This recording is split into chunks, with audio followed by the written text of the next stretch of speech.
This episode of Music in Practice is called Rhythms, Rites and Rituals.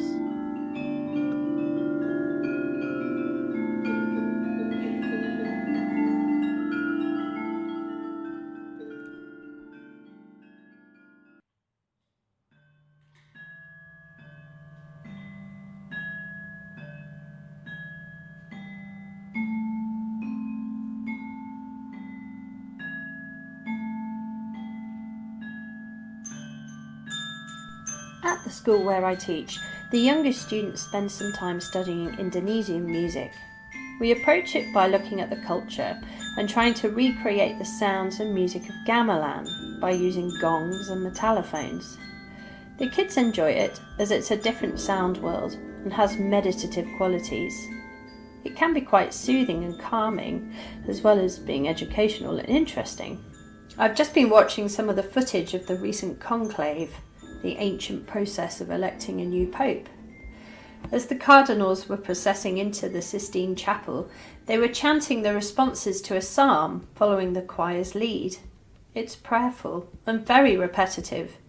Musically, it's simple and perfect for walking in step with others behind and in front of you. There's been a lot of music coming from the Vatican, with the hugely elaborate polyphonic mass repertoire of the Renaissance to meditative chant and psalms. The Church is doing something here that it has done since its inception. In fact, I believe all religions have an element of this as part of their toolkits, namely to use the transported power of music to help spiritually lift the listener to another place and promote a focus onto a higher plane. In this way, we can see how music and meditation go hand in hand.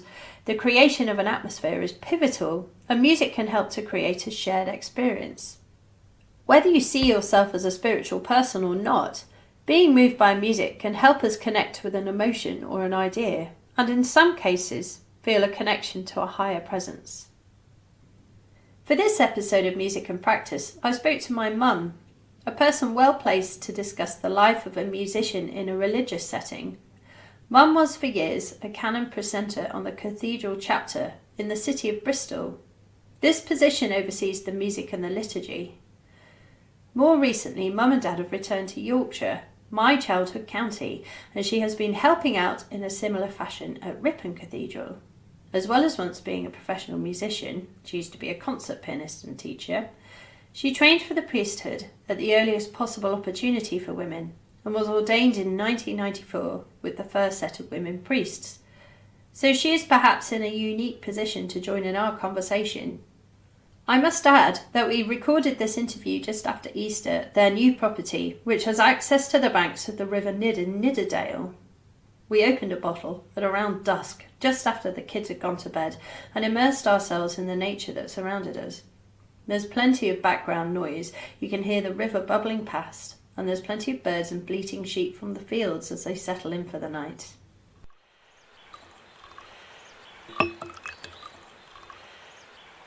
It's very nice to be sat here by the river. It is, it's here in the background. Wonderful.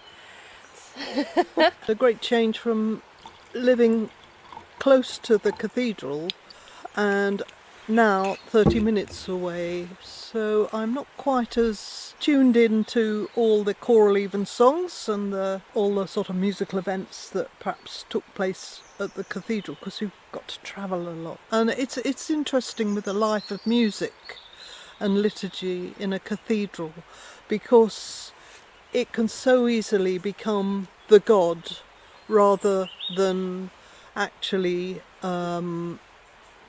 the sort of means to drawing people to God.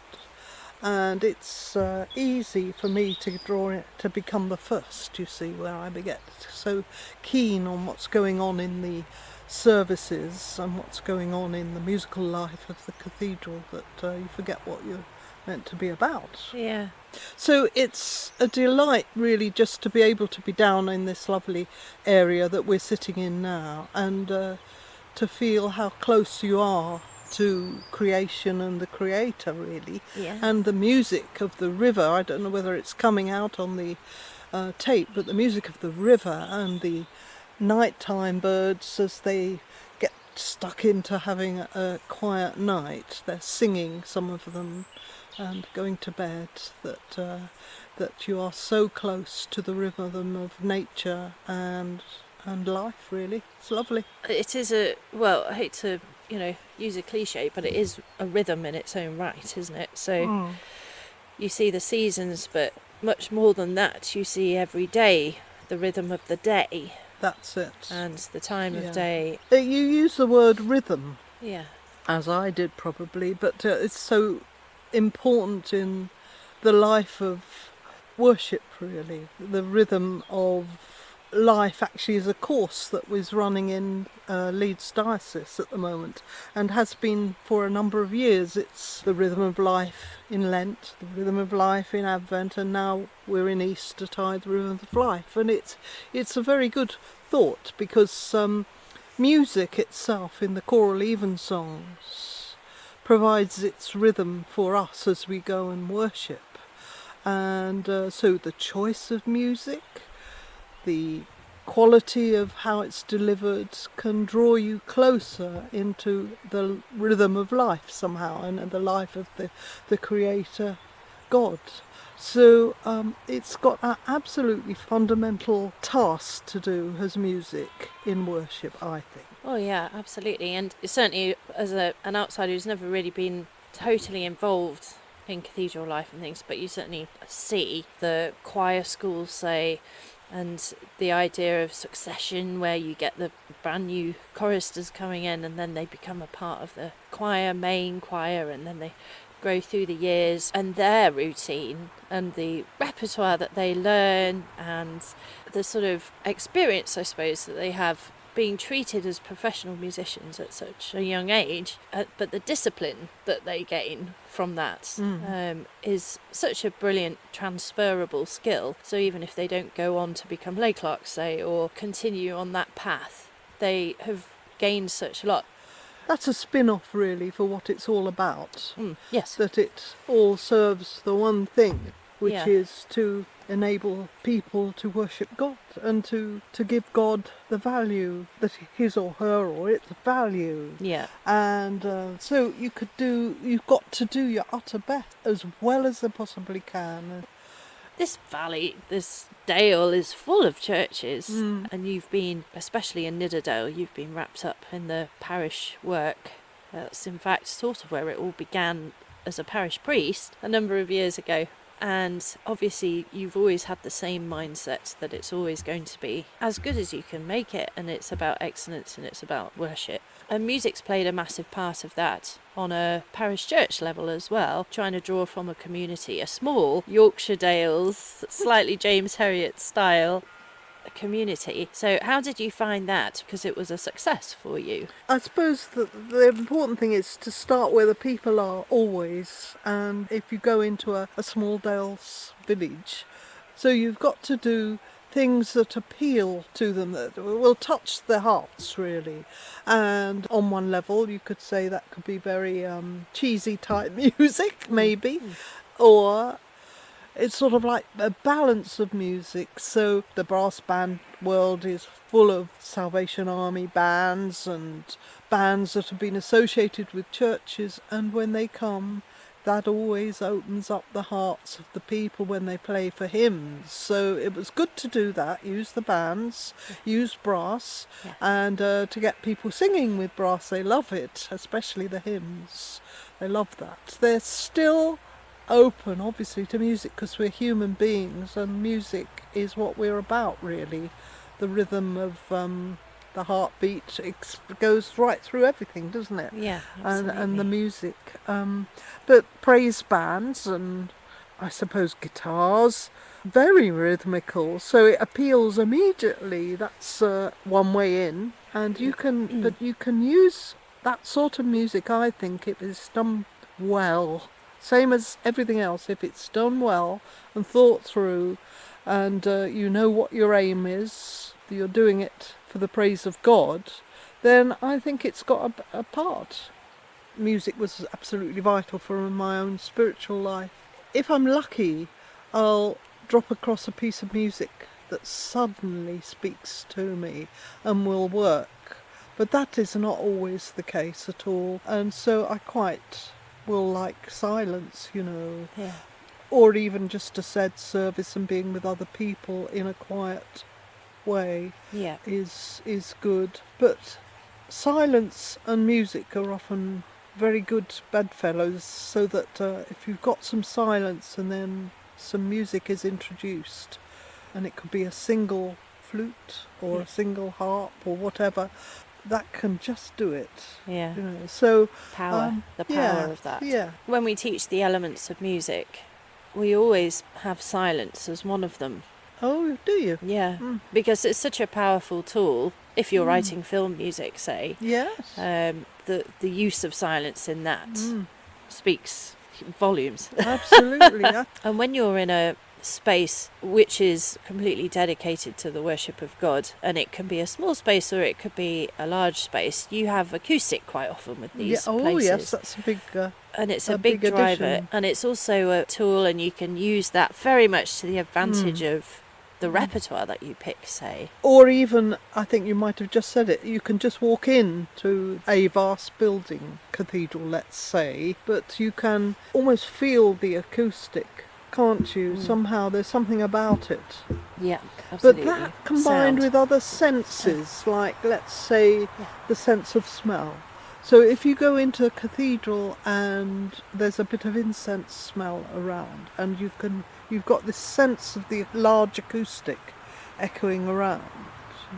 And now I don't know whether that's because people are walking, you can hear them, or what it is, but there is a sense of majesty somehow, and then add a little bit of incense smell around, and you can be transported with just that. Yeah. I think. And when you go into a space like that, and there is music playing, quite often it's a very long way away. It is, and from that's where you rather come in. nice. If it's quietly done, say a little bit of organ music on one stop, played softly, can be very telling and helpful for you. Yeah. The conversation continued, and we ended up moving on to a discussion of ritual and its importance in religious terms as well as in music, and indeed all walks of life, such as football and sporting events. There are rituals we all do in order to be together and bond, building a shared experience. Singular sounds can be helpful to promote a more meditative experience. Softly playing background gongs are often used in a spa or a well-being centre, helping to create an atmosphere and giving the senses something to focus on in order to reflect and relax. Mum points out that the sound of a clock striking can be hugely helpful as a ritual too. In cathedral life you are bound to the clock and what it might signify. 6 o'clock, right, in you go. But sometimes when we've been in a service, you come, let's say it just so happens that you come to the end of a prayer and the clock strikes 10 o'clock, let's say. I often will let it go right through to the 10th. I've heard you do this. Yeah, I've noticed that. Because I think that's quite good. It does all sorts of things. Not only is the rhythm of the dong helpful for us, it reminds us that we're bound in time somehow. Yeah. And that so we live in time, we live in eternity, that sort of thing. So it just helps you to think through. When I was at university and lived opposite the college clock in front quad, I became very well accustomed to the hourly toll, and it would indicate certain things, normally that I was late, but it would indicate time to, I really should go to bed, or time to get up, or I'm late for choir practice with the college choir, which was just over the way, so it was fine, or tutorial or something. But on a larger level, the tolling would have been that your university time doesn't last that long. No, that's it. That's it. That bell is still tolling for someone else. Yes, it is, and it's no, it doesn't care who it is. It's it very doesn't care who it is. That's right. Then, of course, that all ties in with the tolling bell at a death. Yeah. You know, and it's so I find bells, clocks, church bells, rhythmical, and you know, it's very interesting and helpful. Ritual. Yeah, ritual. That's right. it doesn't require much more than that No. ritual sometimes. But of course, rituals can be fierce and damaging, can't they? And, Well, they can, around the world, they Yeah. can be, and scary. scary. That's right. If you look at other religions that use bells and gongs, this must be tapping into all of the same. Yes, all the same things. Yeah. But why sound can be so powerful? Yes. Well, it's the same as any sense, probably, isn't Yes. Yeah, and the sense of the eyes and the smell, I think, is really important in churches. Colour.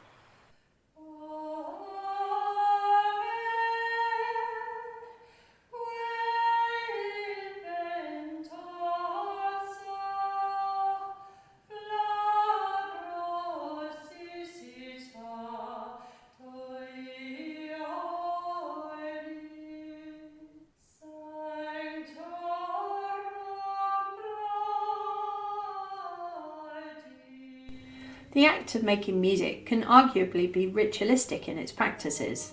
The same exercises, beneficial for the physical activity, but also as a means of focusing the mind and creating that sense of control we crave in furthering our skills and centering our purpose.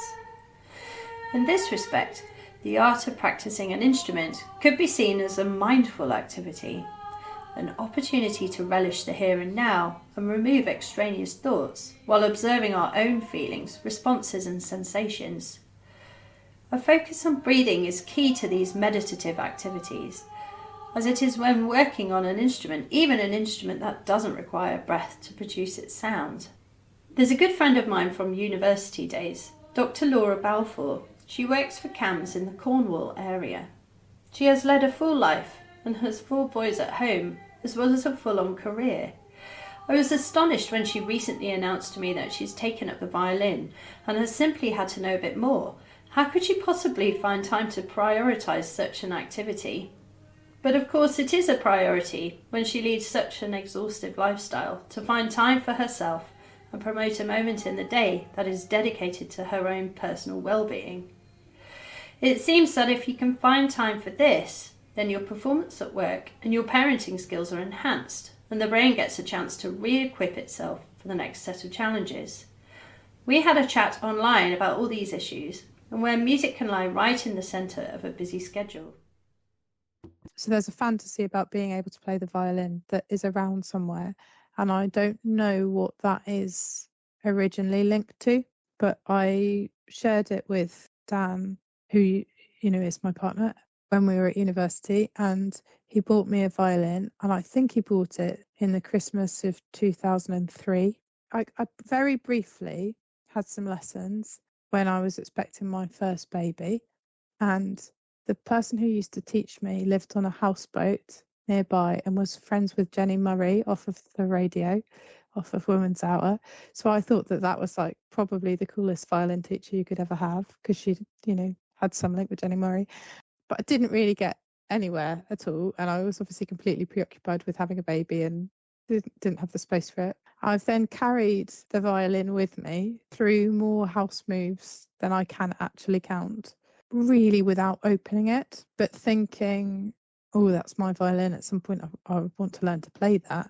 And then when I finished the doctoral training for my sort of professional existence, I had this thought. I was thinking a lot about loss, the loss of the travel that the training entailed, the loss of something that I was aspiring to in training for something. I guess the loss of being taught, the loss of learning. And I had the thought, oh, that violin's still in the cupboard. Maybe I just need to learn something else. Something happened whereby I became aware that there was somebody in my social sphere, I suppose, who taught violin. So not someone who was a friend exactly, but was kind of a bit a friend, like an acquaintance, someone that I used to see around. And I thought, well, actually, why not learn it? And maybe it was something about the potential of a teacher being accessible. Interestingly, the person who's teaching me also has 4 children, which is the same as me. I knew that I was going to have to take my youngest with me to my lessons, unless I was going to pay for extra hours of nursery, which I can't really do. So maybe there's something about, unconsciously about the sort of serendipity of that, that here's somebody who might understand having to take your 3-year-old with you to the lesson. And there is a quite a high degree of tolerance that's needed, because he doesn't like the violin lesson and spends quite a lot of the time trying to get us to stop. So it's hard to pinpoint exactly why now. So I started learning in earnest in June, and I'm hoping to take my grade 1 exam in March. And I'm taking the exam because my mum said there was no point because I'm too old. So that's obviously like a red rag. I'm going to frame my grade 1 certificate and send it to her, hoping that I pass. So it's something that I can only do. I mean, I need someone else for the lessons, but the actual practice, which is the thing that enables me to move forward in the lessons, I can only do that myself. And I have to take the time to do that myself. And I find myself, this is where it gets into the level of weird preoccupation. I find myself having a fantasy about being able to like play the perfect note. Like I can sort of feel it, like what it would be like for it to just be perfect. And I feel like I could go and stand in my equivalent of the shed you were sort of referring to and just play the same string over and over again until I found that note. This is a retreat in a perhaps a more holistic and positive sense, that actually this is a way that I go to resource myself rather than to shut things out. It's a way of actually being able to give myself something back, so that then actually when the task of the next day comes, which is inevitably full of giving things to other people, I've got some charge. Do you think that music can give you that resource? Because it also requires you to deal with the music on your own terms. You have to come to some accord. It's got to be practiced and it's got to be created only by you, really. Yeah. Your participation in it is completely individual, even if it's within a group. Yeah. Yeah, and I was thinking about how there's something about, this is a problem with talking to me, that my associations just go tumbling off. I was thinking about my violin teachers, like quite chirpy, and I often find in the moment when it's like, let's begin, I have this slight fantasy that she's going to make me do star jumps, which is such a long way from like what I would feel comfortable doing in anybody's presence, basically, because I'm too inhibited to like that. I'm much too inhibited and self-conscious to do a star jump. But I was thinking about what's the link. The link is something to do with being told to relax, or being asked to engage in something mindful, or to do something that's, what we can see you're really overwhelmed, and what you really need to do is take some time for yourself. And how actually that's hugely aggravating to the mind. If you know you've got lots of stuff to do, to be told to go away and relax, it's like that's really going to make it 100,000 times worse. Right. And that I feel like there's a risk in some of the focus on being mindful and doing mindful activities that we might actually serve to increase the sort of agitation, because of the way that we're asking us to be with ourselves. So you feel like from the very off the concept is false? Well, I don't know about false, but I think not suited to everybody, and that it might lead to someone feeling a bit misunderstood potentially. And I'm not meaning to get into like a trashing mindfulness thing, because that wasn't really what I was thinking. That is different about playing an instrument, which I actually think is a mindful activity, is the fact that you're relating to something else rather than sort of relating to yourself. Okay. So you're not focused on your own breathing. Your breathing when you're playing an instrument makes a huge amount of difference. You're relating to an object, and the object, it's not just a piece of wood in the case of the violin, it's something that holds a voice, it holds the capacity to respond to you depending on how you are interacting with it. Yeah. And I think that's very different from other types of activity. But I love the idea of sort of having had a difficult day, taking yourself off and just trying to find the perfect notes, trying to establish some sort of perfection and order, and in a different realm, a different sort of sphere of that isn't your working life and it isn't your home life, and it's just something that you are striving to achieve. That's great. And the violin is, in some senses, it feels like quite a hard choice. Like there are so many things to think about when you're playing the violin, and as soon as you kind of feel like you've got one part in order, another part kind of goes. And now maybe other instruments are like that too. I kind of imagine that oboe is like that, but so. Yeah. but there is something about actually the complexity. And I feel like my domestic life, by virtue of how many people are in my family, has complexity, and my working life has masses of complexity, and there is something actually about my instrument of choice needing to match that in some way, that feels important. It's I don't. very physical, the Yeah. violin. There's something about the body there, though, that I think is important. And one of the things I guess I was thinking about in terms of like feeling that I, in some ways, have like quite an inhibited body. Like I make myself small. I'm quite bent. I don't make a big body. You know, I'm very self-conscious about what I do. In a way, the violin's not an obvious choice because you do need to use all of your body. But I think there's also something about having got to a point in my life where I'm like more aware of my body because it's aging, and aware of the things which I do, you know, chronically, like have poor posture, and the impact that they're going to have if I don't do something about them now. And maybe that ties in a bit to your sense of, well, why would you start now? And maybe there is something about actually, because it really matters now to feel like I can get hold of my body and feel free enough to play the violin, and to so that I can both have the poise that's necessary, but also the fluidity of movement that's necessary. Neither of which I think come naturally to me. I think I have to get over quite a lot of probably defenses that I have in order to be able to do those things.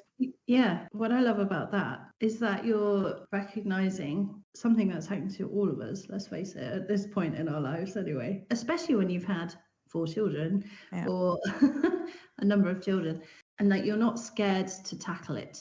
You're trying to deal with it now rather than 10 years' time when it's going to be different again.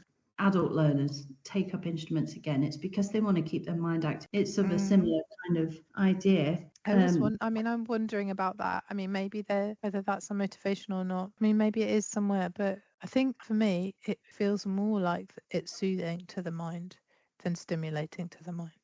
And maybe that's because the mind needs a certain degree of stimulation in order to be soothed. But I think if I come back to the idea of something that matches well enough, that the complexity of the thing I'm trying to learn matches well the complexity that I'm surrounded with the rest of the time. But in this instance, there is the possibility of a greater degree of control, depending on how much I put into it.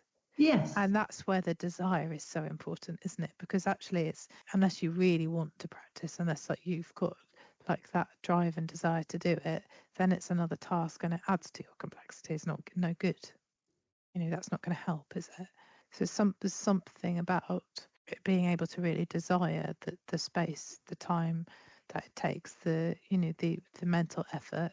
I think it just also taps into a certain part, an intelligence that you naturally have, everybody has, which isn't necessarily stimulated in such a direct way in a normal circumstance, in a normal working day for people. And they miss it because they did have that at one point.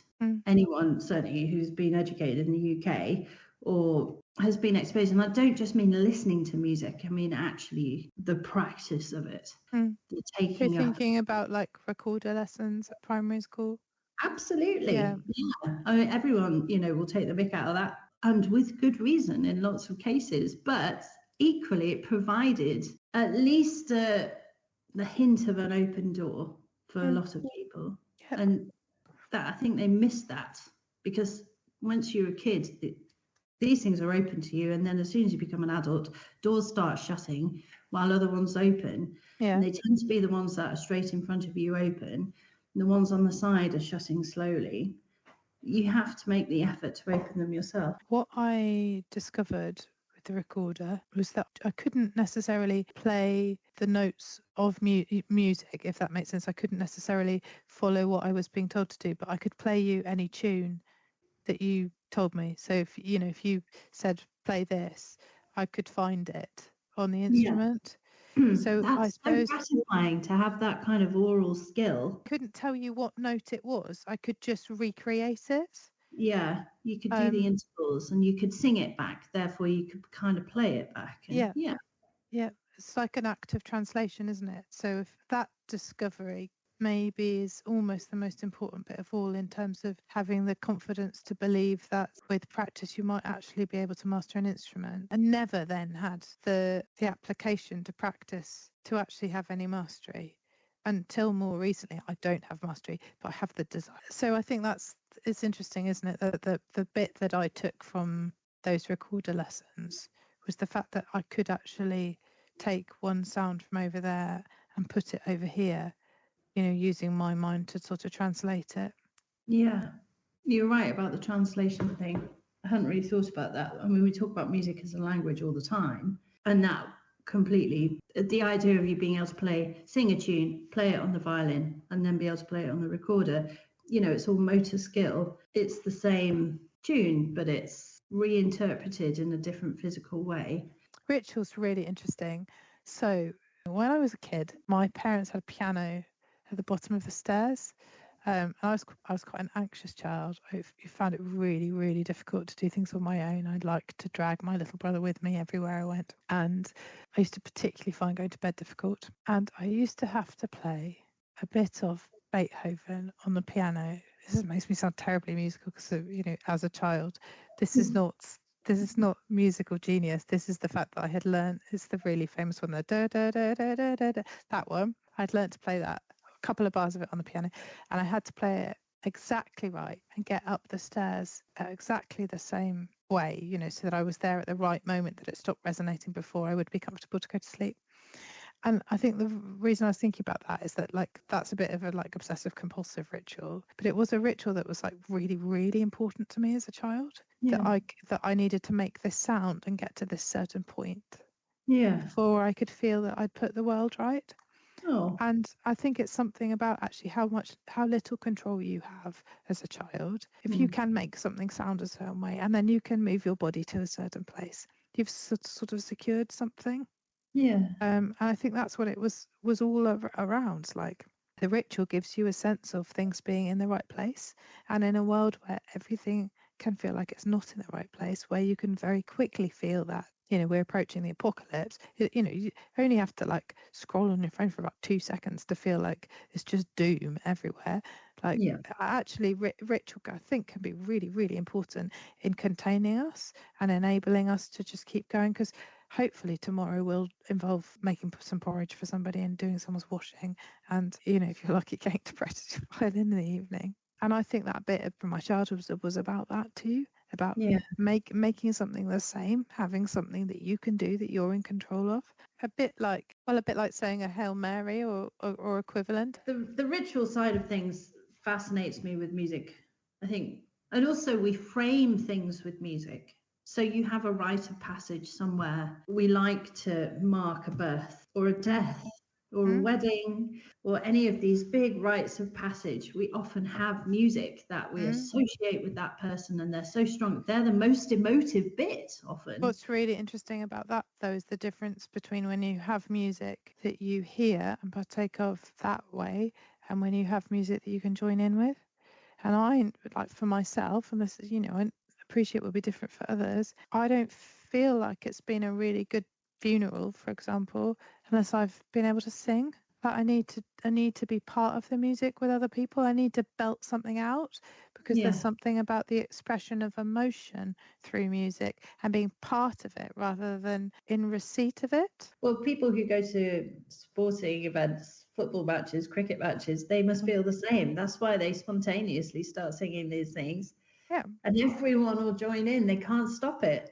No. It's sort of communicating on a different level again. There's some papers about, they're a bit theoretical really, but some papers about the sounds we hear in utero and sound. If we think about ourselves as being relational beings, that, we're born wired up to relate to one another, that our first relationship is probably to sound. And very quickly you can sort of see the differentiation between kind of random sound and rhythmic sound. Well, you must have the heartbeat of your mum. Exactly. And that is a steady set pace that you must get used to. And there must be a whole association with the rhythm speeding up, which is an influx into your own body of maybe it's more blood. I don't know what happens, but it might be more different chemicals. There's going to be something that gets you going as well, and it's going to be, we're all related that way, surely.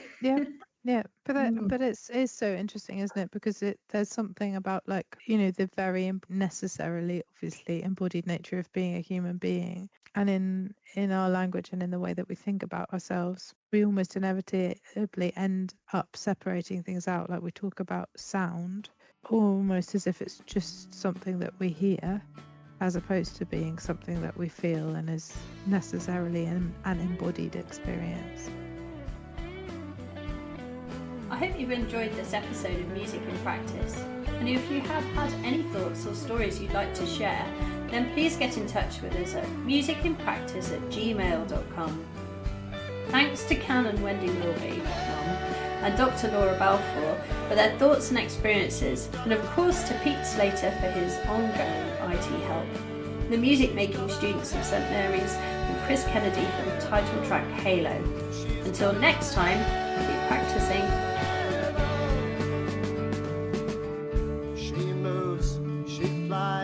One look into her eyes, her hand in mine. Oh.